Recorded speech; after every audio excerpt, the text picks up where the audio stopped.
good evening, everyone. Welcome to EdAmerica. For those who have never been here before, EdAmerica is the American Center here in Jakarta. My name is Dina, I'm one of the e-guide here, and I will be more than happy to answer all of your questions regarding EdAmerica. And now I would like to give you a glimpse of our upcoming events. So we will have a concert, Songs in the Key of Millennials. This will be held on Thursday, June 20th, starting from 6:30 until 8:30 p.m. So for those of you who doesn't have a plan on that day, please come and join us for this concert. And next, we will also have film screening and discussion, Madani film screening. We will screen 2 films on Broadway and also The Flanners. This will be held on Friday, June 21st, starting from 4 p.m. until 6 p.m. And it will also be followed by a discussion with Putut, a film producer, and also Aryo, a film director. And for those of you who wants to pursue a higher degree in the United States, we have a free service called EducationUSA. We have 2 advisors standing by, starting from Monday until Sunday, starting from 1 p.m. until 9 p.m. daily. And on Saturdays, we are here earlier, starting from 10 a.m. And these are the highlights of our events and how to stay updated to our events. Simply visit our website at www.edamerica.or.id, click register, enter your name and email address, and you will be officially our member. And the benefit is you will get newsletter just once a week through your email about our upcoming events. And of course, we are also very active with our social media. We have Facebook, Twitter, Instagram, Snapchat, Stellar, and also YouTube channel. And for those of you who still like to tweet, please help spread the love by tweeting to us to @EdAmerica. And don't forget to use the hashtag #EdAmerica. And your tweet will appear on our live tweet wall on my left side here. And without further ado, I would like to invite our moderator for tonight. Please welcome Santika Salim, EducationUSA Advisor at EdAmerica.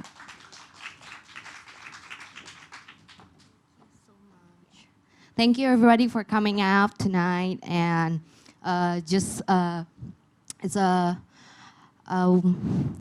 today I'm going to start our event by giving you a short introduction on EducationUSA. Basically, what we are doing right here is we are helping prospective students to apply to any universities and college in the USA. So we are official US Department of State. We network over 400 international student advising center in more than 170 countries around the world. And we aim to promote US higher education to students. So wherever you want to go, like bachelor, master degree, or PhD, we will make sure to guide you through those. We have 8 centers and 10 advisors in Indonesia. The first one is in the US Embassy Jakarta, and we are in the second one here at EdAmerica. And we have 2 in Surabaya, 1 in Medan, 1 in Malang, and Makassar and Banda Aceh. So if you know anyone who wants to study to US but they don't know how to start, you can always recommend this to them. And this is how we help the students who wants to go to US. Through the 5 steps. The first step is you research your options and learn about the universities that you want to go to. The second step, we can talk about the options for your financial. And the third one is completing your application on your targeted universities on the first step that you have already listed. And the fourth one is applying for your student visa, because after you got accepted, there are a series of things that you'll have to do in order to get the student visa. And on the 5th step, we give you a short pre-departure orientation, basically telling you what to expect and about culture shock and everything like that. So yeah, we do that once a year, and we are here for you every day from Sunday and to Friday. So that's 1 until 9 p.m. And on Saturday, we start earlier, 10 a.m. until 9 p.m. So there's Fina and me here. This is our emails. You can shoot us an email and ask us any question regarding studying to US. And I'm going to introduce you to our TAG. It's Targeted Advising Group.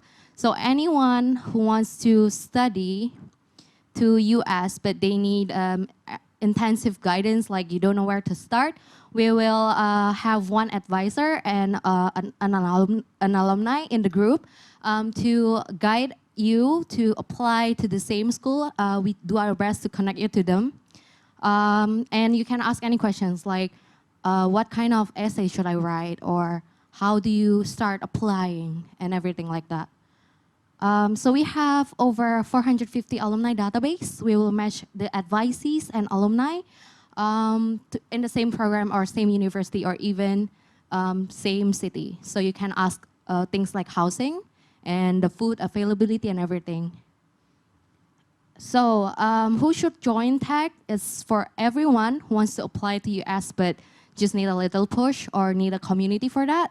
So you're very welcome to apply. Just go to bit.do/edusa-indotech or just email us at america@educationusa.or.id. Okay, and this is our next event. It's on Saturday, June 22nd. It's Understanding the US Community College and the University System. So it's connected to this one because today we will talk about the transfer from community college to university. And it's on 2 until 3:30 p.m. So make sure to come with your family or friends. And just to check on our events, you can go to our website here, bit.do/edusa events, or visit educationusa.state.gov. Everything is there.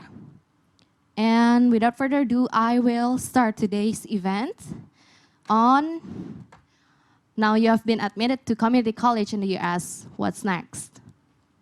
Okay, so we shouldn't guess what we will do next and how to transfer to university, to your dream university. So without further ado, I will invite Mr. Jing Luan, President of San Mateo College of Silicon Valley.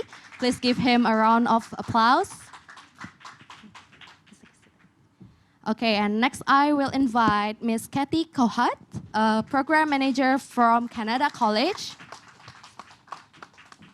And another one, I will invite Mr. Carlos Romero, International Student Counselor from Skyline College. Thank you, everybody, for the warm welcome. So they will give us a presentation.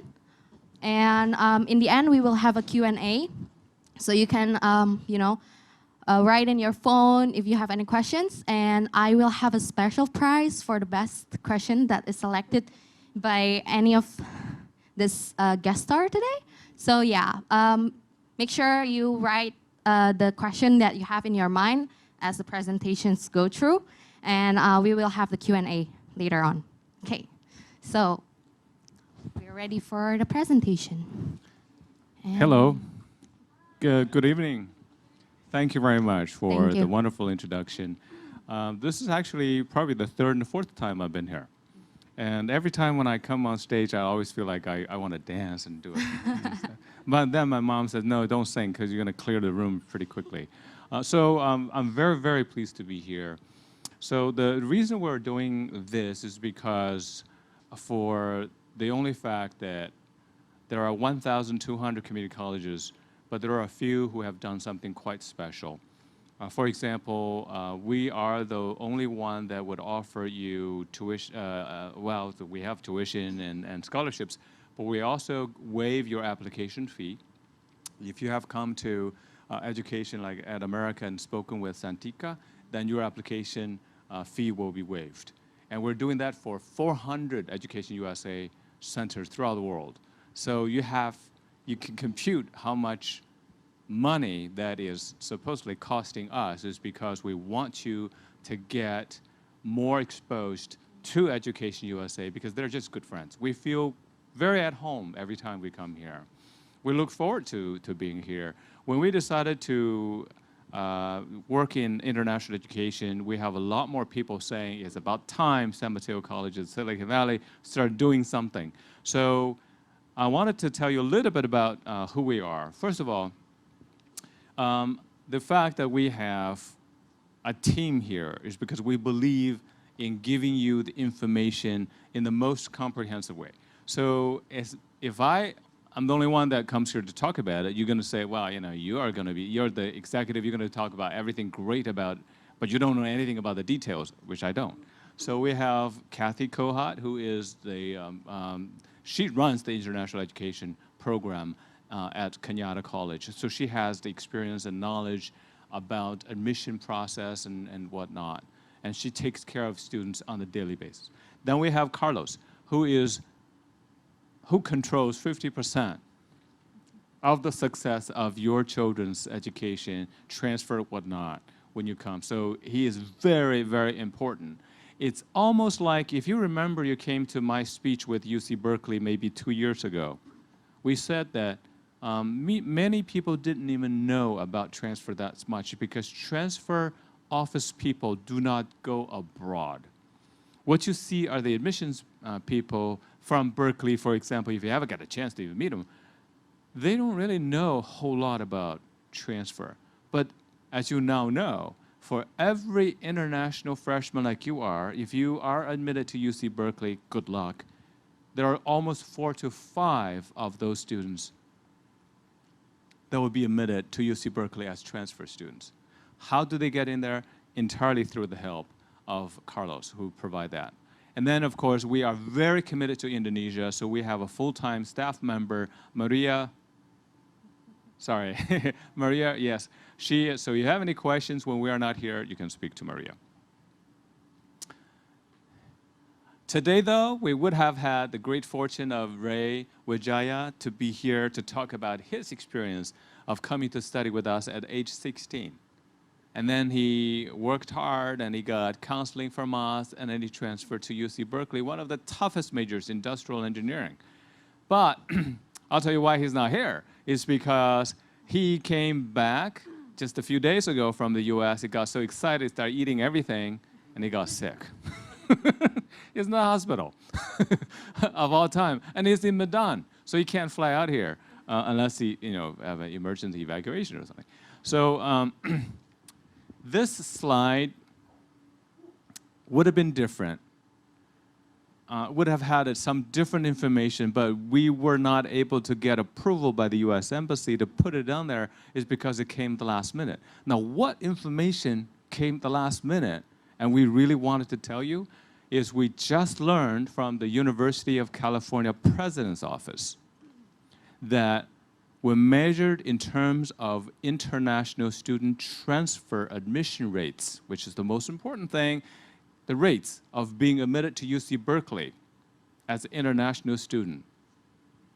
Skyline College, Carlos, among 1,200 community colleges throughout the country, 118 community colleges in California, Skyline College is #1, 50% admission rate. Then we start looking at who would be on top 20. #3 was Kenyatta College. Absolutely awesome. So we were trying to tell you, and then embassy says, you just tell them verbally. And I thought, that's even better, because you don't have to read the stuff, and I'll tell you verbally. So we're very proud. And the reason we want to tell you that is probably because we know transfer better than a lot of other community colleges. We do a better job, so we feel like we're so excited to share with that and make you feel like it's credible information that we're telling you. I am not going to spend time about California because I know that you want to be there because it's the most exciting place, it's the most welcoming place, and it's a place that has the largest number of public universities, and then the world's best public university, UC Berkeley, is located in California, and California has the most Nobel Prize winners, and it has a large number of nationalities, and it's a very welcoming place. Something about us. How many of you have heard Silicon Valley? Yes. How many of them using iPhones? Raise your hand. Anybody using Huawei? Oops. So we came from Silicon Valley. We take it for granted. But the fact is, as you are walking on our college campus, you run into people who work at Google, Apple, and then Skyline College actually teaches. He is the only college that teaches a programming class for Apple called Swift. And for us, it's, oh, okay. But for a lot of you, that's so important. And then you drive around not far, you see YouTube, you see Twitter, you see, we have students working as interns at Tesla Motors. You heard about Tesla Motors? Elon Musk and all that exciting thing happening. Those are unique to us because we are located right here, surrounded by the headquarters of these companies, and then by that, this place is expensive. So we strongly recommend that you work early to find homestays and other places.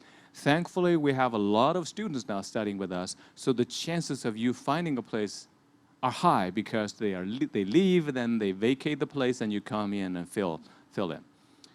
Also, this place is probably the safest place in California, if not the United States. And because it's safe, so we think that you should trust us.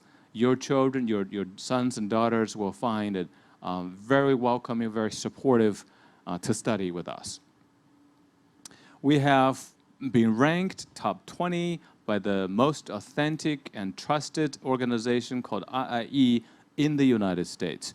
We came out of nowhere a few years ago, and then we quickly became very well known in the United States. We have the largest number of American universities providing guaranteed transfer. Santika talked about transfer. What that means is, if you complete 2 years of study at my college, 95% of them find a university to transfer to. The highest transfer rate and the highest satisfaction rate. You find those at our colleges. And of course, we just mentioned we're number 1, number 3, in terms of transferring to the hardest university to get into, which is University of California, Berkeley. We also provide scholarships, and we give you so many great opportunities to be integrated into science, technology, engineering, and math classes and programs. And then and you can talk to Carlos about how to get into the honors program, because honors students transferring to UCLA, how many of you are familiar with UCLA? Okay, honors program has a 74% transfer success rate into UCLA. And UCLA takes about 9% from outside a freshman class. Okay, so it's very important for you to know these statistics, and there are no other people than us who do the best job in this regard. What I have just said is a brief introduction of who we are. Now, in terms of transferring to study into the United States, we are not playing the video, but this part is spoken by Janet Napolitano, and she said a third of the university students at the UC system, University of California system, are transfer students from California community colleges, and they graduate at a rate equal to or better than students who come in as freshmen. You can't find another endorsement more powerful than that. Merle Owen, she is the Transfer Center Director of UC Berkeley, and she is also the advisor, designated advisor for Kenyatta College. So there are so many students who have gone through her hands to transfer to UC Berkeley. And she said UC Berkeley has had a long history, almost 100 years, working with San Mateo College of Silicon Valley. And this here's Ray, who is the proven example of someone who come in, and he really had no clue what was going on. So 2 years ago, his mom came to one of my speeches right here. And she heard my speech, and I was leaving. She said, stop. She said, I need to talk to you about 2 minutes. And she said, I'm going to give my son to your school. And Ray had not a clue what's going on, but he came, and then he quickly became very mature and very successful. And just, what an outstanding young man. And he went to UC Berkeley. So UC Berkeley, Stanford University joined force and formed an organization called College-University Partnership. That organization now is the one that the Carlos and everyone else works with to send your students to, because there are over 100 universities in CUP who are taking students as a guaranteed transfer. Before I leave the stage, I just want to ask you, how many of you are familiar with the concept of guaranteed transfer? Raise your hands, please. Okay, so you have all night here today? All right, so it's actually surprisingly simple. So you know, in America, it takes 4 years to get a bachelor's degree. But then in America, they break that into 2 years called lower division, 2 years called upper division. And all the 2 years of lower division classes are similar from Harvard to Yale to Stanford to our colleges. And because they're similar, so students are allowed legally to take classes in a college like ours, and then they approach the university saying, can I go in your university as a junior, right? So you have freshman, sophomore, junior, and yeah. So the university then looks at you as someone who has studied 2 years in that university and trying to get into upper division class. You understand how powerful that way of looking at you is? Because they're not going to be saying, what's your SAT? What's your TOEFL? What's your high school transcripts? Where's your recommendation letters? None of that would be important or even necessary. This is why community college is so important for you. You come in not necessarily well prepared, and we don't expect you to. At the same time, you know how hard that is. If you get admitted into UC Berkeley, for example, directly from here, then you are probably very lucky. From a very powerful, rich family, attended the international schools, God knows what. But then you have to remember, your chances are a lot larger to go into top university if you go through the community colleges. And you go through a lot less stress. As a 17, 18-year-old kid, you have to prove yourself able to be better than Americans from here to be admitted by a top university. But you know, that's almost impossible. You know, Stanford takes 2%, Harvard takes 3%, that sort of thing. So going through a community college, 50% admission rate to UC Berkeley, the statistics speak for themselves. As parents, you also want your children to go through the least hassle in order to get the university degree. I'll end my speech with a quote. It doesn't matter where you go to college, it matters where you graduate. That's spoken by a vice chancellor at UC Berkeley. So ladies and gentlemen, without further ado, I'm going to turn the stage over to Kathy and Carlos, who will be talking to you about what it's like to be a student on our 3 college campuses. Thank you very much.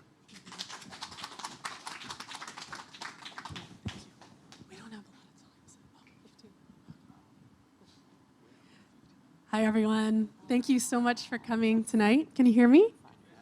Thank you. My name is Kathy Kohut, and I manage the international program at Kenyatta College. And I want to say how excited I am to be here. All year round, I work every day to take care of students. Me and my staff, we answer questions. We are there to help you. Our office is your first home on campus, and we really, really enjoy doing that. But a couple times a year, I get to go out of the office and meet parents especially, which is amazing, because we don't often get to meet parents on the campus. And so I'm happy. I hope we can answer all of your questions tonight and make you feel secure in your decision to send your child to us. Because we are there. It is my sincere pleasure to take care of your children while they are in the United States. So colleges usually have at least one person who is like me, who is in charge of taking care of students. In our case, we have entire offices. So in addition to me, I also have staff members who help and student ambassadors. So I'll talk a little bit about student ambassadors who work in our offices. We have between three to even more student ambassadors from different countries who help us in the office. And these students are very important to you because they are your peers. So they can really help you and say, what is it really like to be in this computer science class? What is it like with this professor? How do I choose classes? They can speak from the student experience. You know, how do I go about transferring? What do I look for? So my staff can help with your student questions about F1 visas, all the very, very important things you need to do for your F1 visa. We can help you with your housing, with where to find food that you like, with buses. But the student ambassadors are really, really there, and they take their jobs seriously to really help you really be a part of the campus. So our offices are very important. We really help you adjust. But there's a second office on campus that is also the second most important to your success as a student and your success as transfer.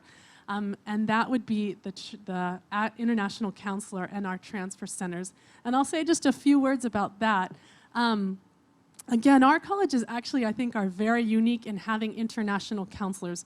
Community colleges generally have a counseling department where there are many counselors who help you navigate all of the different types of universities, all of the transfer requirements, which honestly can be very, very complicated. But we have whole staffs dedicated to this. However, some colleges like ours actually have a person or more than one person who is dedicated just to international students, because international students have all kinds of unique questions and unique needs for transfer. And so we are fortunate to have Carlos here, who can really talk about how exactly to transfer. I'll let Carlos say a few words before we get into other slides. Okay. Good evening. I'll stand over here in the middle so that everyone can see me, especially the people in the back there who look so comfortable and everything. I'm so excited to be here. Welcome to this event. I would like to just explain what my role is as an academic counselor. So as an academic counselor, I have the unique and actually I find it quite a privileged opportunity to work with students from their start to the end of their journey with our colleges. So my role is to work with each student individually to help them identify the classes they need to take to achieve their educational goal. So many of our students, for example, have a goal of transferring to a four-year university. So I would meet individually with the students. I would help them identify which university they're interested in transferring to, which major they would like to study, and based on that information, we create a plan together about which classes the student would take every semester so that they can achieve their goal of transferring to those universities.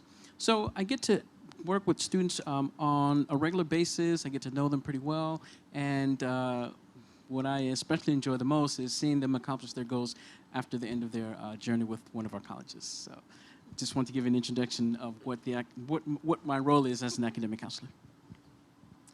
Thank you, Carlos. And I also just want to add that all of us here and all of our staffs back home, we just really love what we do. We love who we work for. We love what we do. All of us, for the most part, have either studied abroad in another country as well or are from another country. So we can help you with different languages, support, but just we all understand the process of adjusting to a new culture and being successful in a new academic environment. So I just want to add that it's very important for you to feel first comfortable in the culture and in the environment, and then academic success. So there's two parts of the experience. Let's go through some slides here about things before you come, once you get there. So for example, PreDeparture, and this is why we're here for the next 2 weeks in different countries. We're talking to parents and students about if you are coming to the United States, here are things that you need to consider before PreDeparture. So of course the F1 visa, that is the most important, that is your invitation to the United States as a student to study.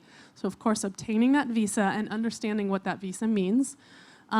Orientation, so any college is going to have an orientation. So our colleges have about 3 days orientation that covers all kinds of things. So you want to make sure that you're registered and you're signed up for the orientation. Housing. So housing is extremely important. We have a homestay program. We have an in-house homestay coordinator who goes and visits families, goes to the houses. So whether you're staying in a homestay or renting an apartment, you just want to make sure you get that settled before you arrive. That's very important. Sometimes they even might ask you when you're coming through the border, do you know where you're staying? And you want to make sure you know where you're staying, at least for the first month. Making sure you have prescriptions, medical doctor, anything that you're going to need, you want to make sure that you carry with you. In your carry-on, make sure, of course, all your important documents are with you and your carry-on, not in your checked bags. visit the college websites, read all those materials. You get all these materials, from colleges, and those are very important. So make sure to read those, prepare for placement, and make travel arrangements. Traveling to the U.S., in our case, most students go through San Francisco Airport. We're very close to the airport. And then it says down here, always remember your F1 visa, your I-20 is going to have a date. You can enter the U.S. 30 days before that start date. You cannot enter sooner, but 30 days you can enter, and then you must come into the U.S. by that start date. So that's very important. What to bring, as I mentioned, your important documents you want to carry with you. You want to have some cash. It's easy to get cash in ATMs and banks, but you want to have some when you're coming through the border and make sure that you have cash. And also a jacket, in our case, a jacket. It can get very cold in the summer in the Bay Area.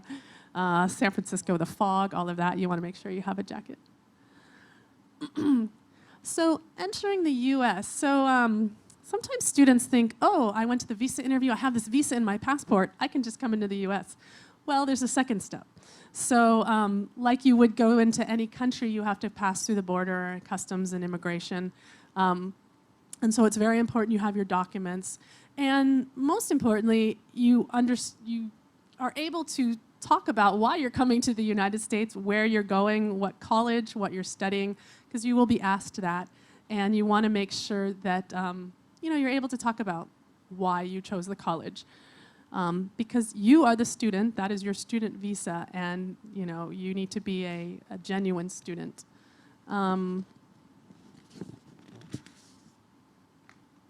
These are just some basic things that when you're coming through the border, you just want to answer questions honestly, briefly, know where you're studying. You should understand already some of the basic F1 requirements, the visa, meaning like you have to minimum of 12 units per semester, maintaining grades, going to class, and of course not working without authorization in the U.S. Of course, you don't want to be if you're coming through the border, you don't want to be carrying alcohol or any kind of things like that. So these are just some basic reminders. Here are some questions that you might be asked. What are you studying? Where will you live? How will you pay for your studies? Things like this. Some sample questions. So campus orientation. So we do an orientation every each semester. It's about 3 days, as I said, and it's a very important time. Lots of information, but it's also your time to meet other students. So you will meet many students from all over the world who are also starting, and we do things like fun activities, get to know you tours. We talk about F1 visas. You might take some assessments, some placement activities to figure out where you're going to place into classes. We certainly do some academic counseling with our counselors. So this is a very important time to make sure you're comfortable, make sure you have, you're settling in, get to know the campus, meet other friends, and also just start the process of registering for your classes and understanding your goals. So if you have any questions about this, just let us know.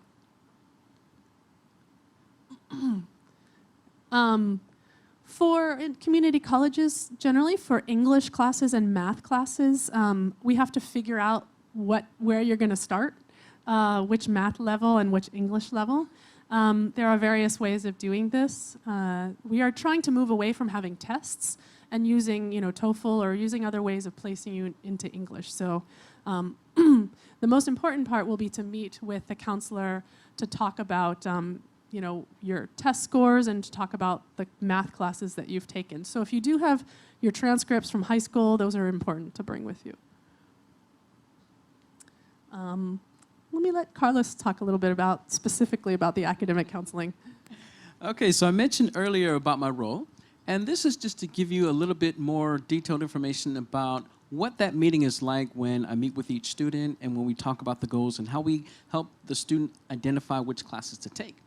So, like I mentioned earlier, we'll assess the goals together, which major, et cetera, maybe which university you may be interested in transferring to, and then we'll create a document. This document is called a student education plan. Can you go to the next slide? So, this is a sample of it, right? It's basically to give students a roadmap. That way they know which classes they'll be taking each semester, and then they'll know how long will it take to achieve that goal. So, is there a pointer on there? Yeah. No, oh, no pointer? Oh, no, right. Okay. Is it this one here? Yeah, so I'll just try to use this too. Okay, all right, great. So here's a sample. It's really hard to see, but I just want to give you a brief overview of what this document looks like. And this is great for students to have as that roadmap, again, and they could share it with their family members so that other people can know which classes they'll be taking and how long will it take to get through their educational journey with this. So on the top here, we've assessed the goal together for this example, right? It's hard to see, but I'll just explain, right? For this sample student education plan, the goal is to transfer to UC Berkeley to major in business administration. So once we know what those goals are, then we will identify the classes to start with. So I listed here fall semester. Typically, students start in the fall semester. And this would be the classes the student would take for that first semester. And just to give you an example, one of the classes may consist of a class called English for Speakers of Other Languages. That's one of our English classes. It's a little bit more of a basic level, especially for people who are not native English speakers and they need to improve their English proficiency. Another important class is statistics. This is a very common class for any business major. Then there is macroeconomics and financial accounting, right? So each of these classes has a certain amount of units associated with it. So we'll list the units of the class, we'll list the total units for that semester, and then the student will then have a plan of which classes to start with. Then we'll continue that plan. So after the fall, the next semester is spring. We have a list of classes here, similar classes that the students started with, right? Classes that are required for their major as business, and then also an English composition class. And then we continue on to the second year, once again, starting in the fall, and then continuing in the spring. And by the end of this plan, the goal is for the student to eventually complete, down here, those 61 units, which is enough to eventually transfer to a four-year university. So that's the document that we work with. It is a document that we update constantly. So some students may eventually change which university they may be interested in transferring to, so we'll update the information. Or some students may even change which major they want to study. So it's something that we meet on a regular basis to talk about, update, and make sure the student is on track to taking the right classes they need to achieve the goal of transferring to the university of their choice.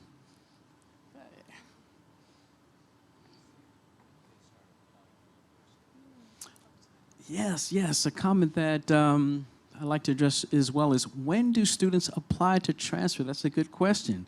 So according to this plan, right, let's say a student starts in the fall semester, they complete their first year, fall is in August, and then by the time they finish their first year, it's May of the following year.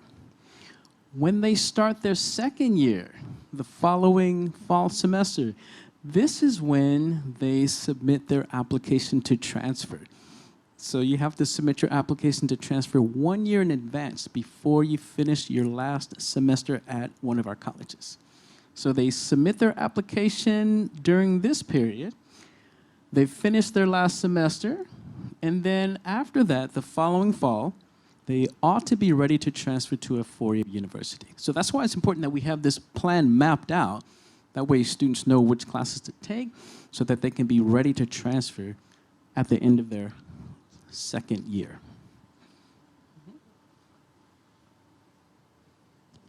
Okay, so we have 2.5 minutes left for the presentation.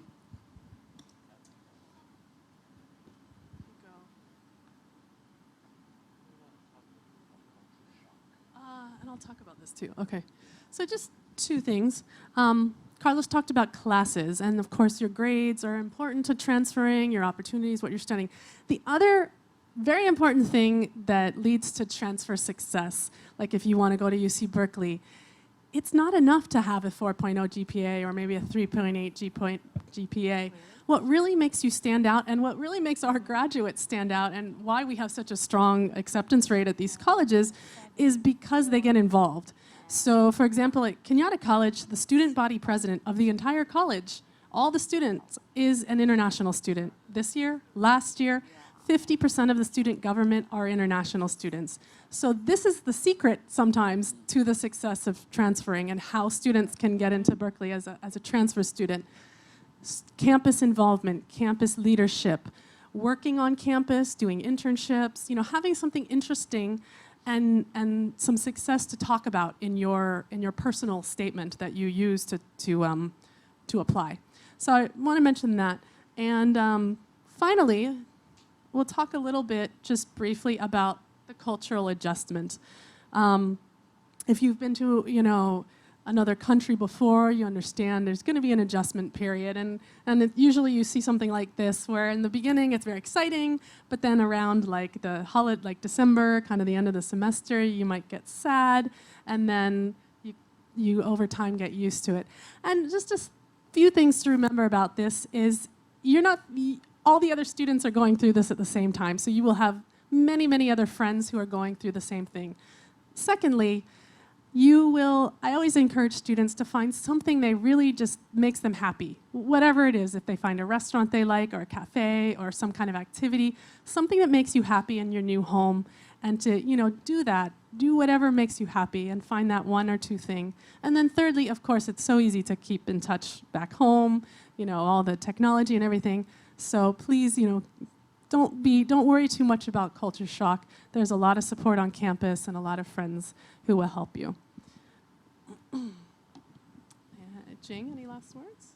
I was just going to say, both Santika and I realized that the most precious commodity in the world is time, and we thought we are running down on time, but then we certainly found there are 48 minutes left.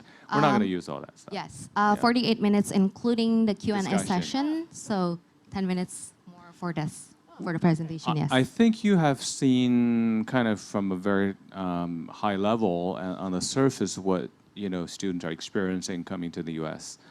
And there are also, obviously examples that, don't set your expectations very high for certain things.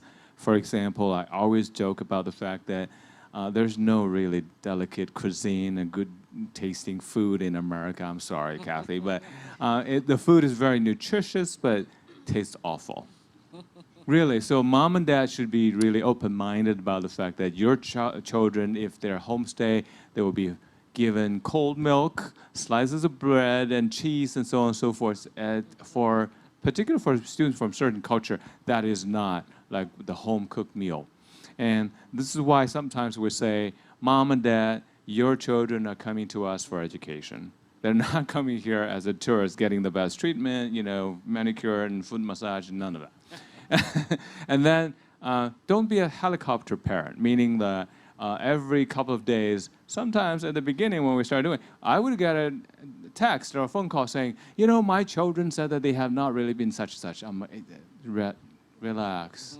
Yeah. You know what it is I understand that. For your children, they've been with you for 16, 17, 18 years, suddenly gone. Of course you're worried about them. We totally understand that. So what I want to say is, you cannot find a better place. First of all, it's very safe, right? Secondly, it has so many opportunities. And every day they've been exposed to so many great things. And thirdly, you have people like Carlos, Kathy, taking care of them on a daily basis. And sometimes I feel guilty, because my job is to stitch together lots of partnerships. My job to shake hands with officials. I know the ambassador even came to our speech and so on and so forth. Then the students come and I turn them over to them. I said, they're your problem. But, believe it or not, these students, in every April, when they get admitted to the universities, that's just such a sweet time. Such a sweet time. And then they leave and they come back and say, I've got jobs, I've got this and that. Just really wonderful. So we can talk all day about how excited we are, but we know that you have real questions, real ideas, and even suggestions. So we'd love to open the floor. How about we open the floor to them? Yeah. So I know there's always a very interesting period of pause, and then the questions will come along. There you go. Thank you very much. Tell us who you are and how we met. You need a microphone, right?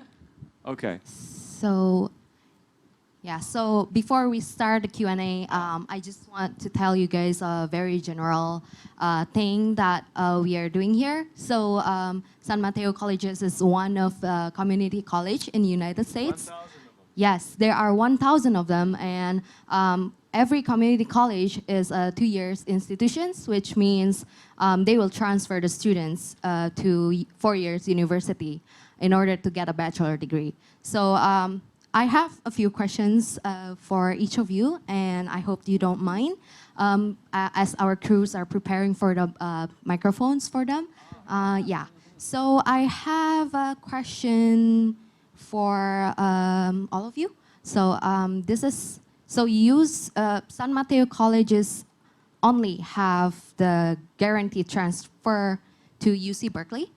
No, we don't have a guaranteed transfer to UC Berkeley. Oh, okay. Nobody does. Oh, okay. Yeah. So there's no... But we have a special program with them that is very exclusive. It's called Transfer Collaborative, where they have us assigned counselors to come to our campuses and giving a lot more one-on-one. Right. So it's more collaborative between UC Berkeley.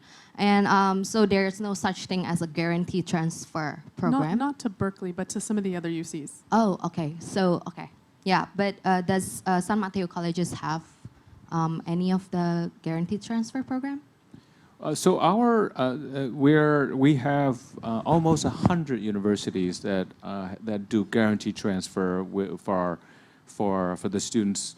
That if you complete 2 years, and I'm using a very simple example on the top-ranked university like University of California, Santa Barbara, University of California, Davis. These are top 50, right? So if you complete 2 years at my colleges and you have a GPA of 3.2.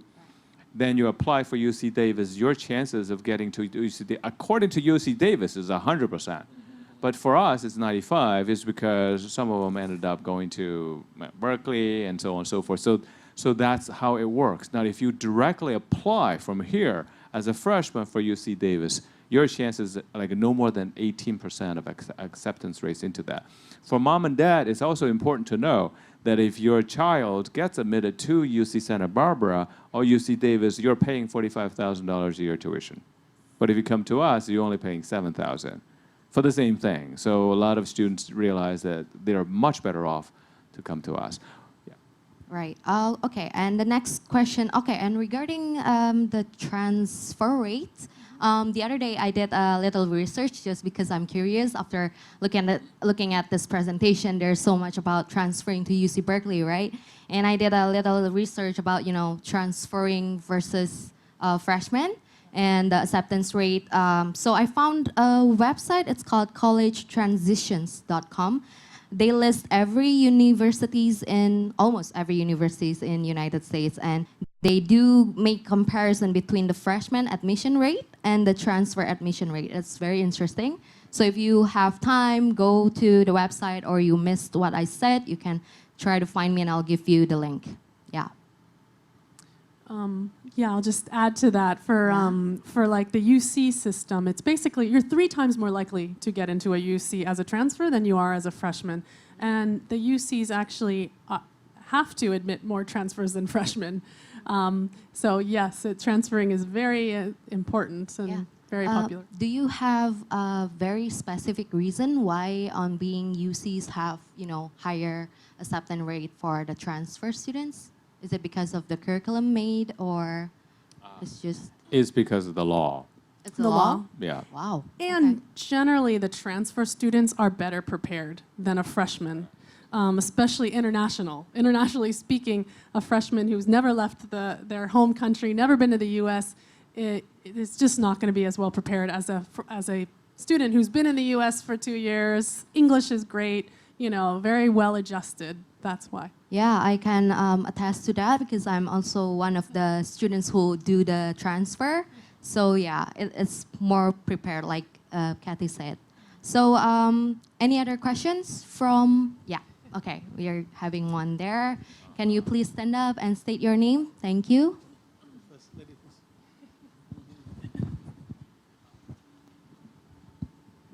Halo Ibu. Hello, my name is Tina. Yeah, nice to meet you. Yes, my name is, I'm a Josia's mother. Already met Mr. Jin and Maria before in my son's college a few months ago. All right. And I'm so excited for this. Okay, thank you for coming. Pertanyaannya apa, Bu? I want to ask actually to Mr. Ching? no Carlo. Oh, okay. I'm so Mr. excited Carlos. with the just now you're regarding the you put something like someone want to go to BA in UC Berkeley start from 2 years, from first year, second year. I want to know the rest. After that, what's happening? Right. Yes, what happens after a student transfers? Yeah, Yes, just of give me. course. Actually, I want to ask the question to the kids who sick. What's his name? The Ray? Yeah, Ray. Yeah, I apologize. Yeah, because I want to know. I just want to get a big picture from beginning to the end. What's going to happen to my son? Just a general picture from first semester and second semester, 2 years. After that, start from what year in the university, and just give a big, beautiful story like what's going to happen. Just that. Thank you. This is just the. I'll start, sure. So this was the plan for a student who starts off at one of our colleges, and I see your question is what happens afterwards. So actually, there's a slide that has a good visual, and I'd like to show you. It's further, it has upper division and lower division. The one after this one, yes. So here is a visual, and this may be easier for you to understand. So at the community college level, the goal is for a student to complete 2 sets of classes. So one set of classes are called general education requirements. And then the other set of classes are called major course requirements. So the major course requirements are the classes that are very specific for the major. So a business major would have to take classes like statistics, accounting, etc. General education classes are classes that students can take in other subjects, and it gives them a broad knowledge base. So that can include English, maybe history, and they have many options. So once they complete those 2 sets of classes, the goal is to complete a total of 60 units. And then when they transfer to the university, they will take what we call upper division classes just for the major. So at the university level, they only take classes in their major at the advanced level. They don't take general education classes anymore. So for example, if a student is a business major, when they transfer, they'll take all business advanced classes, or if they're another major, they'll just take classes that are advanced in that major. Once they complete another 60 units at the university, when you add the numbers up, the total combined units will be 120 units. That's the minimum amount of units a student need to complete a bachelor degree. So 60 units at the community college, 60 units at the university, where these are all advanced classes in the major, a total of 120 units to earn a bachelor degree. I'll talk a little bit about kind of the student, as you said. What is the whole story of the student and the student picture? So yeah, let's say a student comes in the fall. You know, they come to our campuses, orientation, get to know other students. So as Carlos said, the first year is very important. And I will add, because of the timing of applying to, let's say, UC Berkeley, Carlos mentioned it, but it's very, very important to remember, you are literally applying after your first year, your first 2 semesters with us. So let's say you study fall, you take up 15 units of classes. You know, we have about a 3-week winter break, and then you do spring, you take another 15 units of classes, and then there's a summer break where you can either take classes or you can go home and come back. So then the second year starts in the fall.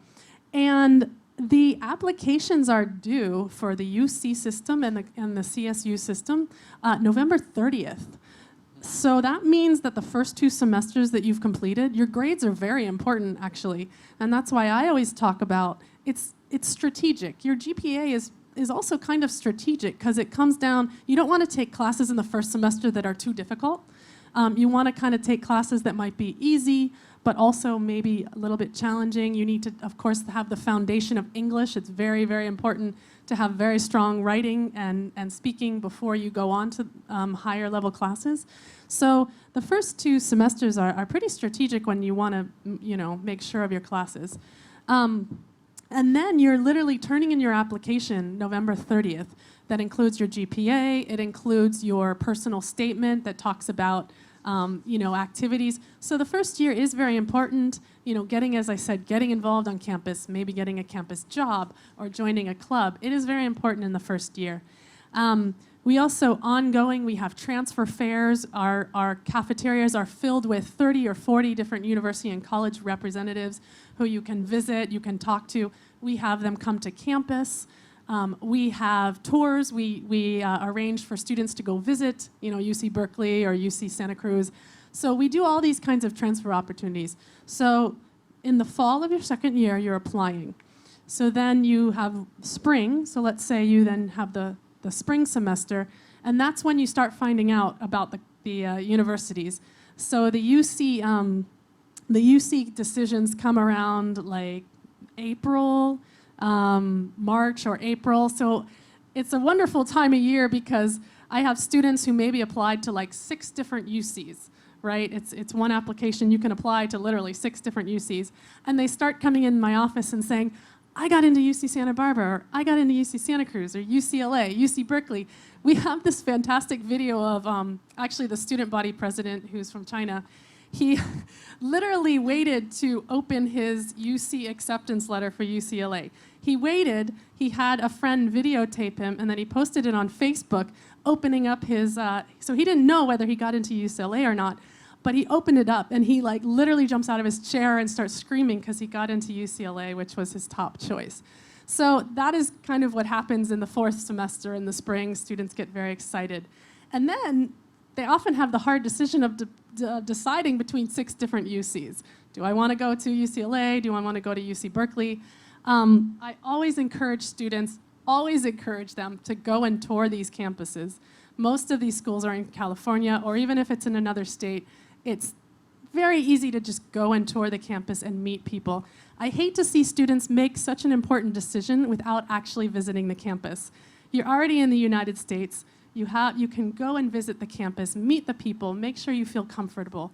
So I always encourage students to do that because the hardest thing is to go and start at a transfer university and then decide you don't like it and then try and retransfer. That is very difficult. So you have the opportunity to go and visit different campuses. And then by the end of that spring semester or at the beginning of the summer, you want to make a decision about where you're going. And then my office transfers the record to that school. And then you have the summertime. So the summer between our college and the university, you can go home, you can stay in the United States. There's a few different options.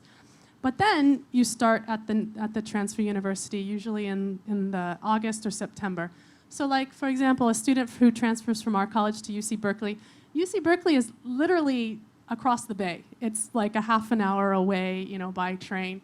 So it's very easy to visit. But I always ask our students who go to UC Berkeley, what is their impressions of the first year? The classes are much larger. I mean, the campus is, of course, huge. The classes are much larger. Our class size is about 25 to 30 students. Classes at Berkeley, upper division are going to be a little bit smaller, maybe 100 to 200 students. The freshman classes at Berkeley are 700, 800, 1,000 students. So class sizes are larger. It's challenging. They usually say, yeah, they were ready. They had 4.0s, but it's challenging. I had one student talk about how she had to adjust to grading on a curve. Like there's a different kind of grading system. But the benefit is that they will probably already know people from one of our colleges. They probably already have friends at that UC who they know. So they will have a support system. They, of course, will be in a major. They'll be in a school like engineering or computer science. So they will have a school over at Berkeley that they will be connected to. But yeah, I hope that kind of gives a picture of it. We do stay in touch, Facebook, they come back, And I did forget to mention graduation. Graduation is a fantastic time from our colleges. We do the whole ceremony. We have lots of different other ceremonies recognizing scholarship recipients, GPA. We have all kinds of fun activities at the end of the year regarding graduation. Anything else to add? I just want to add one more comment. I know we've been mentioning UC Berkeley a lot. However, this will apply no matter which university a student transfers to. So there are many options of where students can transfer to, aside from UC. Well, we mention that because that's probably what people are more familiar with. But it will be the same process. Okay, so I hope that answers the question, Tante. If not, we have alumni database anyways, and we can try to connect you with any UC Berkeley's alumni to ask about the student life and everything that is concerning to you. Can we move on to next question? Okay. So my name is Vira. Nice to meet you, Pak.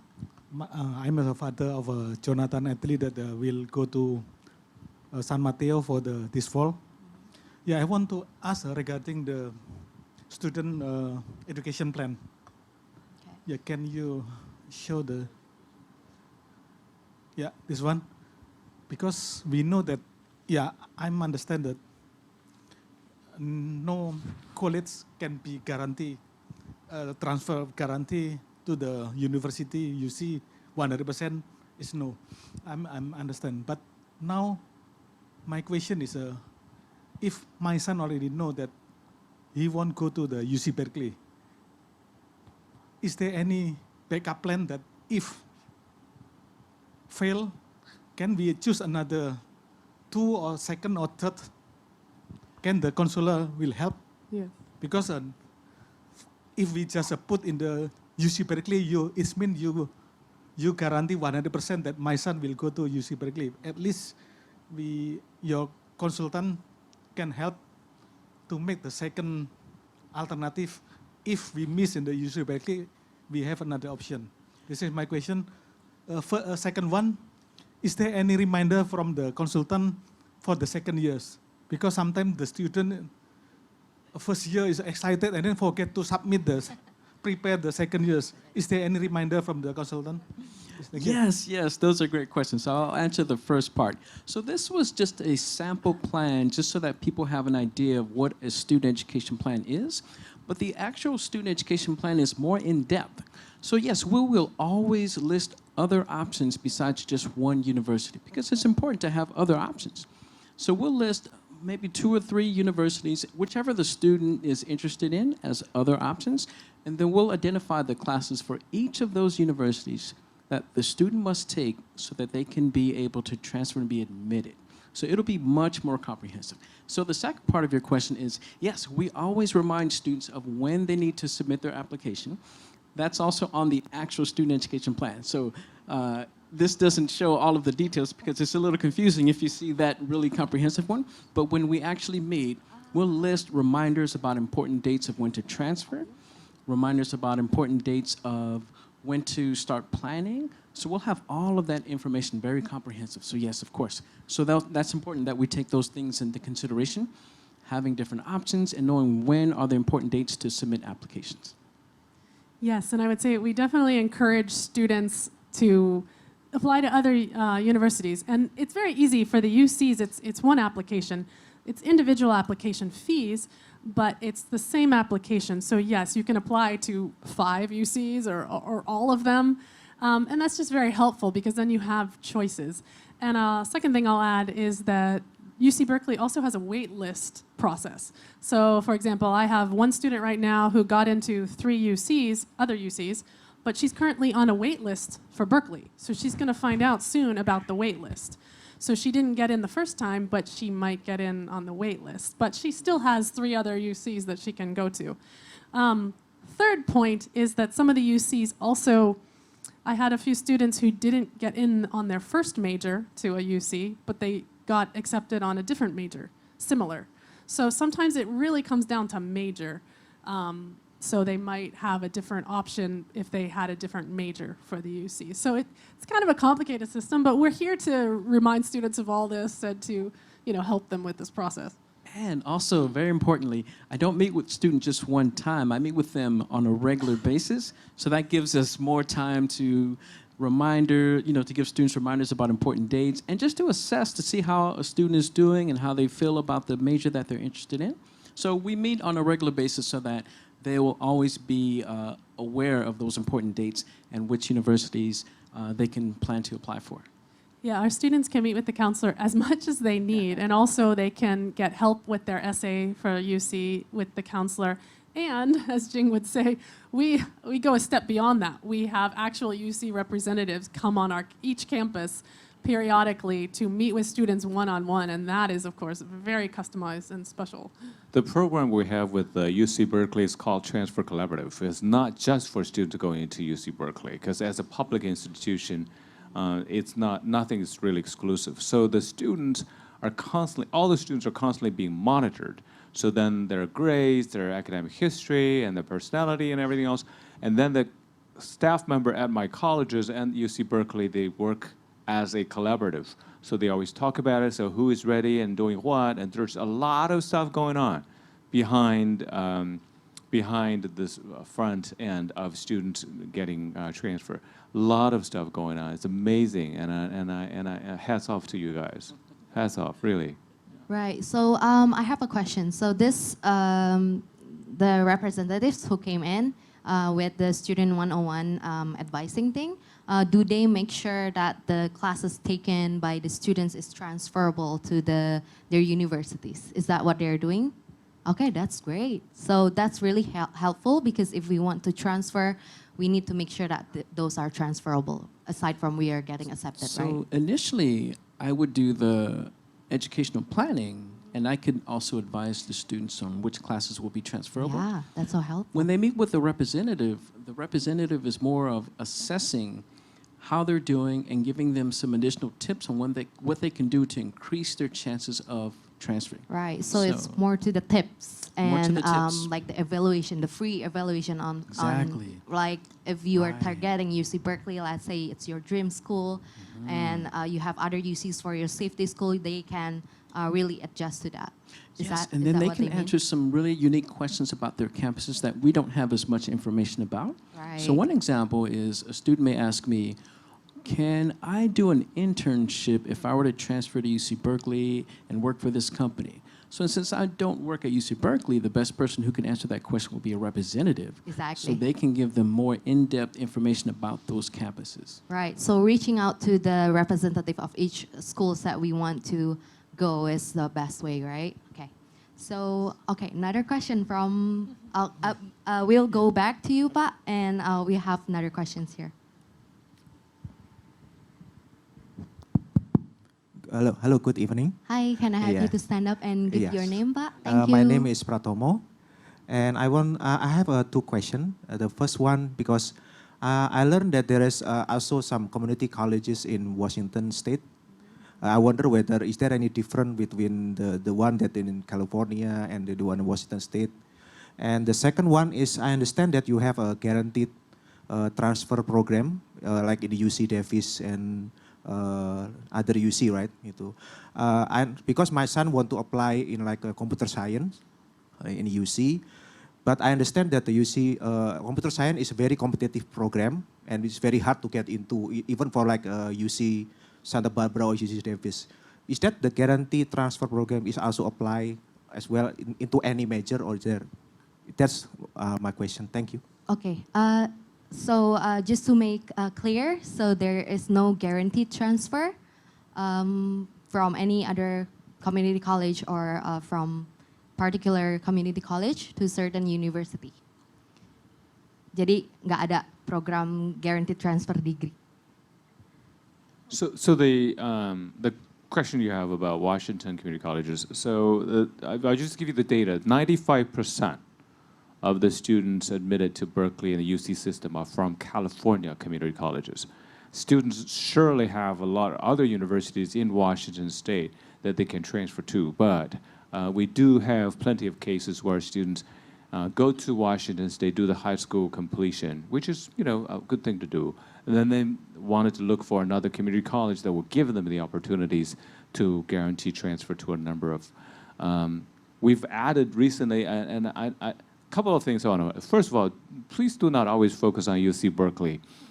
because it's one of 2,000 universities, and then all of them may be the right one for you, not just the UC Berkeley.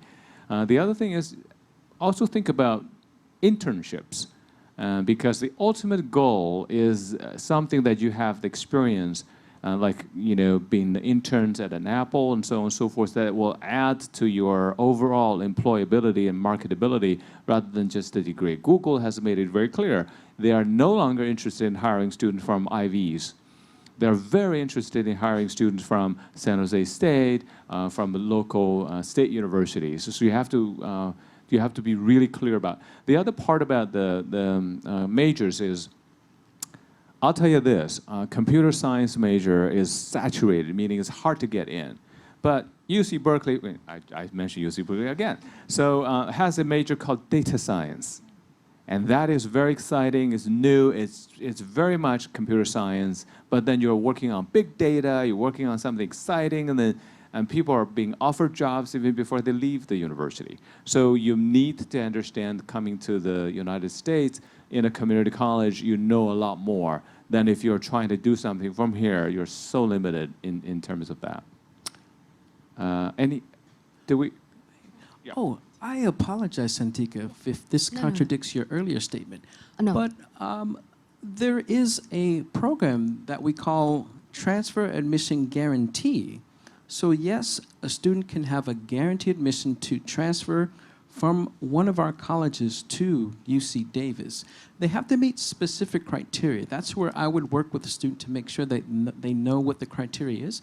Jing mentioned one of them earlier. A 3.2 grade point average is one of them.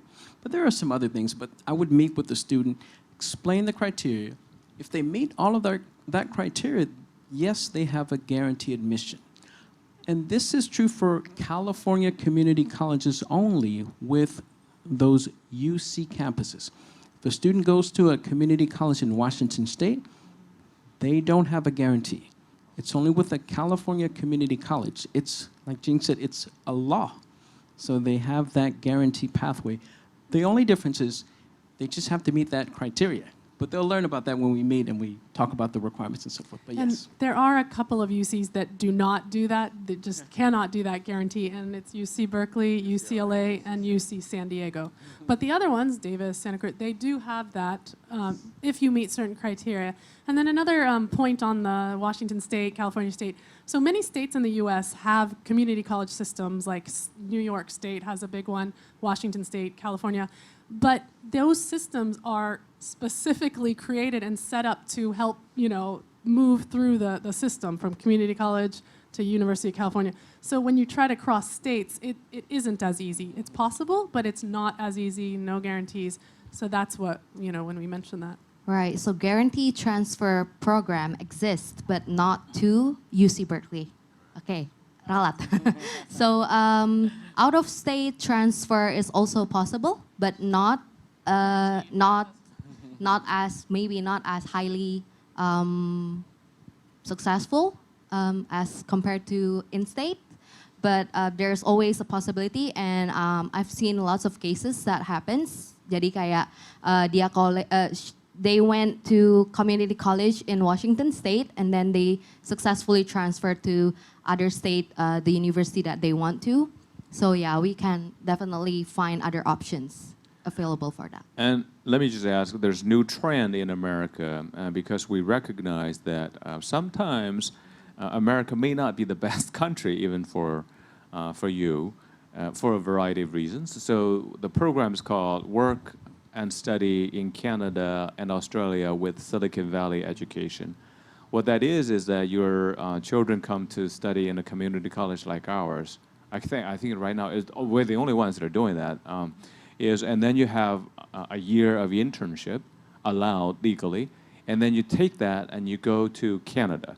And so you get points. When you are applying for, you automatically almost get a citizenship. But when you have that points, you are in a much better position in Australia and Canada. So that program, we're doing really well. We're adding universities. Now I think France, university, one of them is looking for us to start a program like that. They get that experience with us, with the internship, and then move on to other countries. Very exciting, very exciting. So So they go back to US to continue their study after they earn their AA degree in the college? No, they community do college? AA with us. All right. They do a year of internship at Tesla, Motor, and Twitter and YouTube. Right. And then they apply for a guaranteed university, for example, Royal Roads University in Canada, and then the one university in Newfoundland, and then the Australian Catholic University in Australia. So they apply to study there.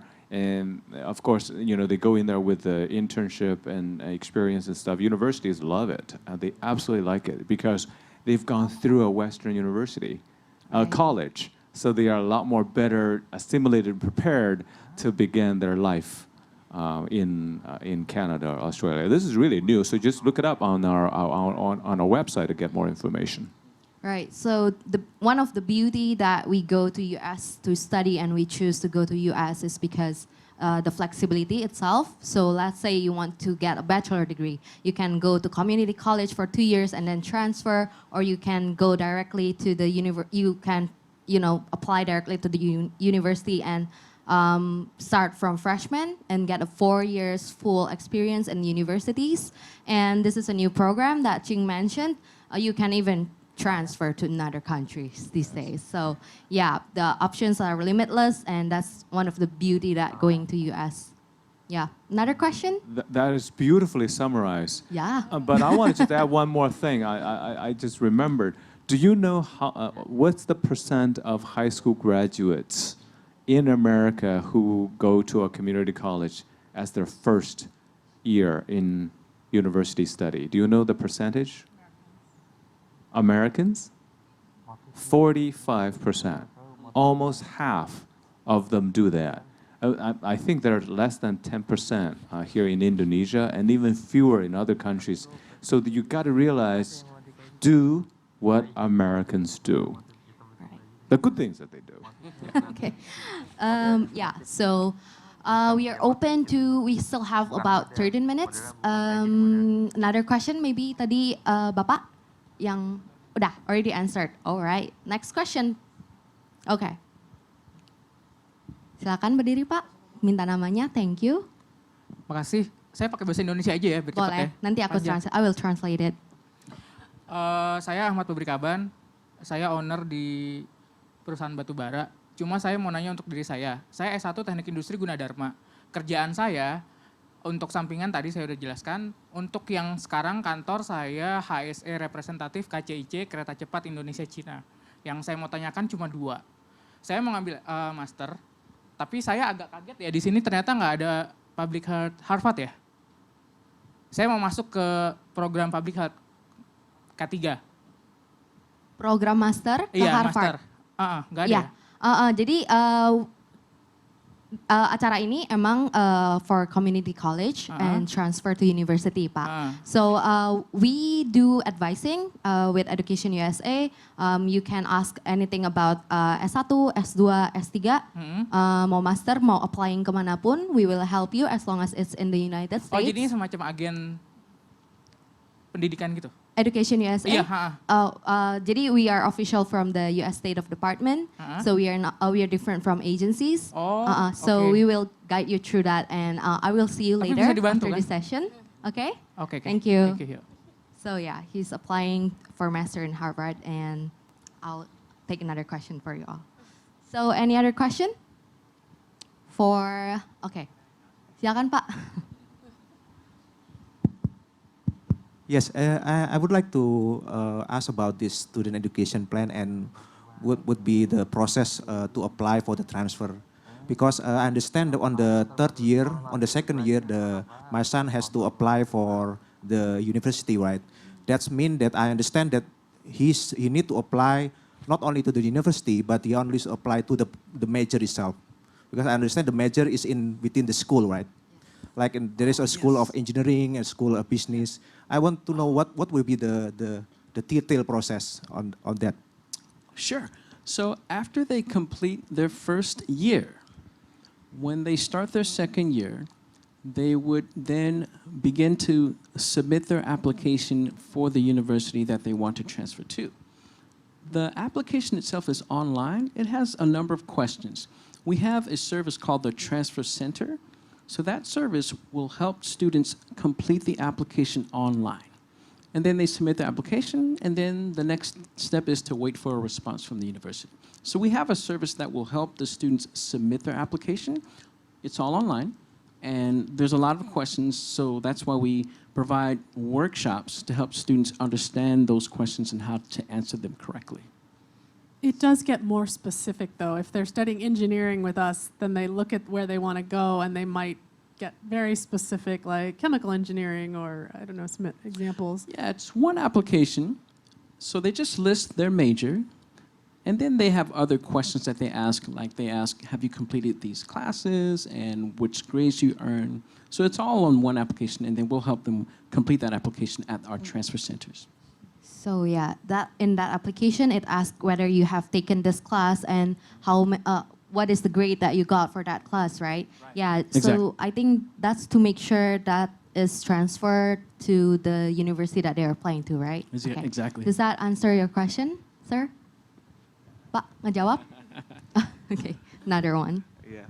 Okay. I understand that there is a certain process to do the online, but I want to know what will be the process from the university side when they receive the application, and is there any like acceptance letter from university? Is it coming from the major itself? From the university. So Oh, when okay. they submit their application, it goes to their admissions office. Yeah. They will wait for all of their applications to be received. And then over the course of 3 to 4 months, they're reviewing each application. And then they make a decision. And once they make a decision, by April, right? So like Kathy mentioned earlier, for UC, they would submit their application in November. By April of the following year, they would receive an email letter from the universities to let them know if they have been accepted or if they have not been accepted. So that decision will come from the admissions office, not a specific major, but just the general admissions office from that university.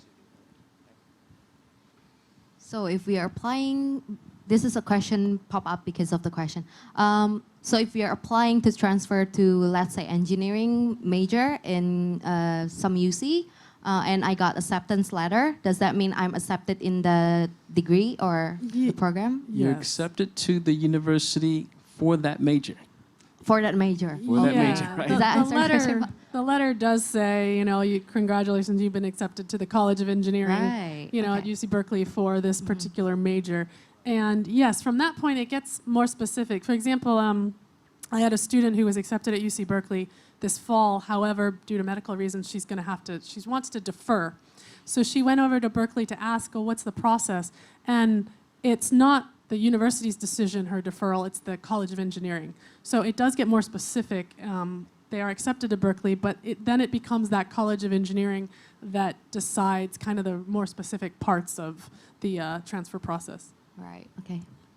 Udah And then menjawab? as someone who has been watching the work we do, and we are very proud of the accomplishment, we were able to, 50%, number 1, number 2, number 3. However, we did notice that there are a couple of issues students have demonstrated in their transfer studies with us. Number 1 is they're kind of reluctant of asking for help.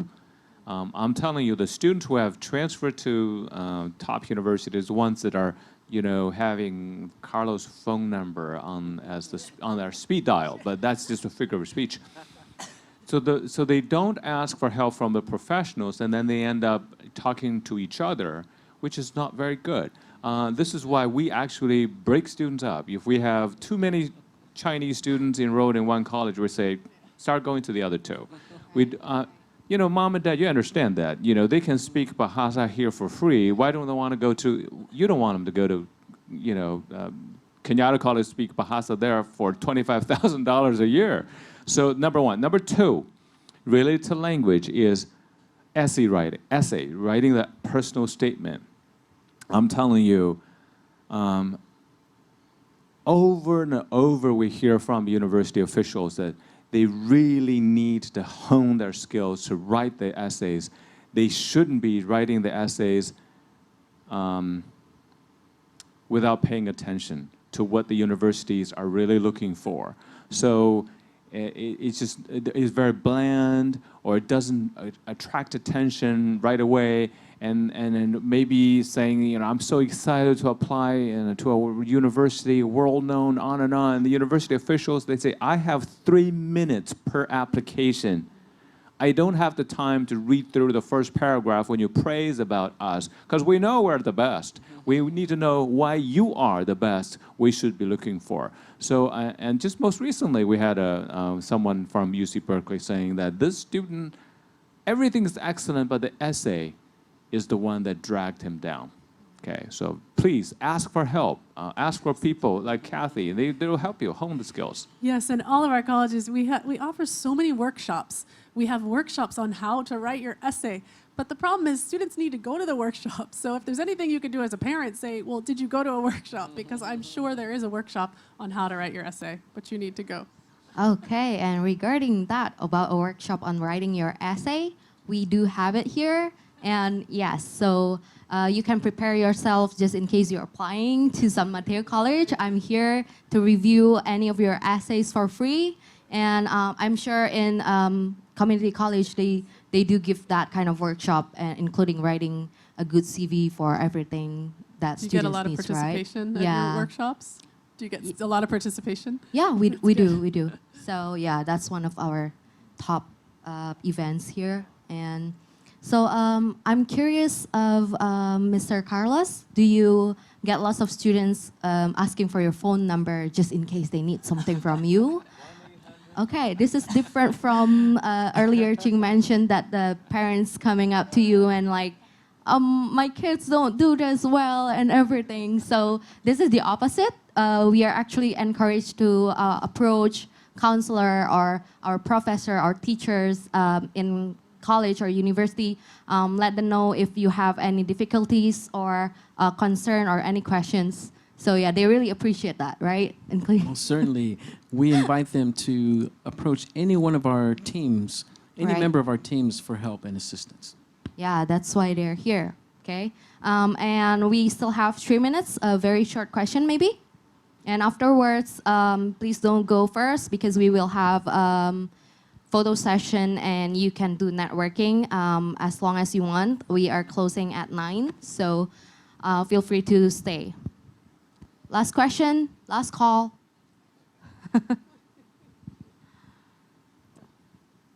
No more? All answered? Are you sure? My question is, how did you hear about this event? Did you receive email or anything about? Just wandering in the mall and decided to come? Do you know any of the parents here who students are going to San Mateo College or perhaps? No? Through email? Yeah. Okay, good. Right. Good. So I need all of you to pick one best questions to give this away. Yeah, so we have a very special prize. It's a book, and it's for a girl. So we might want to choose a girl student or a girl parent.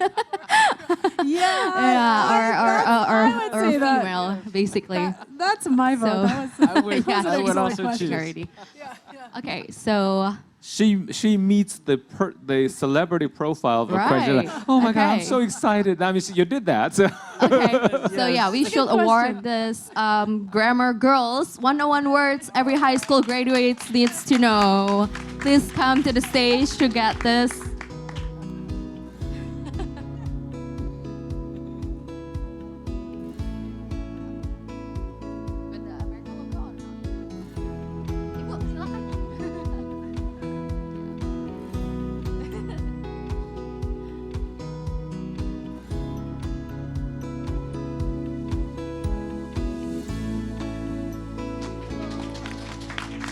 Okay, so to close this event, I'm thankful that you guys all here and to meet Jing, Kathy, and Carlos because they share a lot about San Mateo colleges and community college system in the United States. So if you have any questions, feel free to reach them out. And I'm also here to stay back if you have any question, just anything regarding studying to US.